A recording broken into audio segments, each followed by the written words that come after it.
Pirro is keeping a close eye on all of these numbers. All right, Matt Gregory attended her news conference a few hours ago. And Matt, how did she address her role in bringing down crime here in D.C.? Well, guys, first thing she did coming out of the gate was she sort of parroted what President Trump had said yesterday, right, about D.C. crime being out of control. Now, that's something that statistically just isn't bearing out, that it's at a worse level than it was, say, 3 years ago. It's just not true. But she continued to talk about crime victims and sort of the role that her office would play. But we wanted to also find out what sort of D.C. natives, D.C. residents who've lived here for decades think about what's going on in D.C. And, you know, the one thing they did point out is that, listen, this is not the worst it's ever been, but there are problems, especially with youth violence, as well as issues among gun violence in some of the other areas. But they said those problems, they believe, should be left up to local law enforcement. Monday night, 12th and M Street, the district marked a gruesome milestone: 100 homicides. There is a whole community that is suffering because of the violent crime in this district. Tuesday afternoon, we spoke with D.C. Attorney Judge Jeanine Pirro, flanked by poster boards of teen and child homicide victims.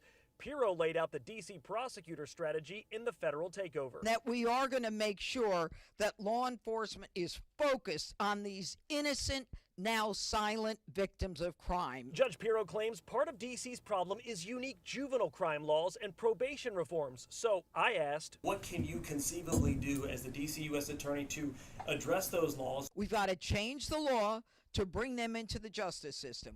We've got to get rid of the 3 statutes or 3 laws passed by the D.C. Council. But she was scant on the details. So today we went back to 12th and M Street. And I love it.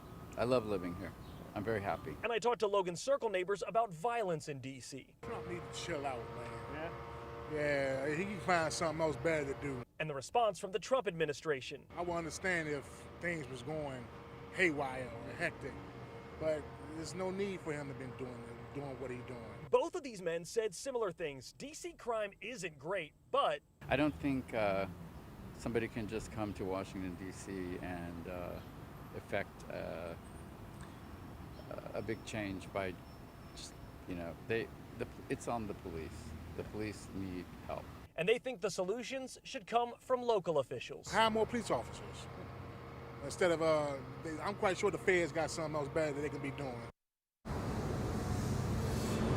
Yeah, now one of the things that Judge Jeanine Pirro really can do is she could fill some of these prosecutorial vacancies, as well as push on the Trump administration to fill some of the D.C. court vacancies that are there. That's one of the issues that we've heard for a long time, sort of prolongs this process.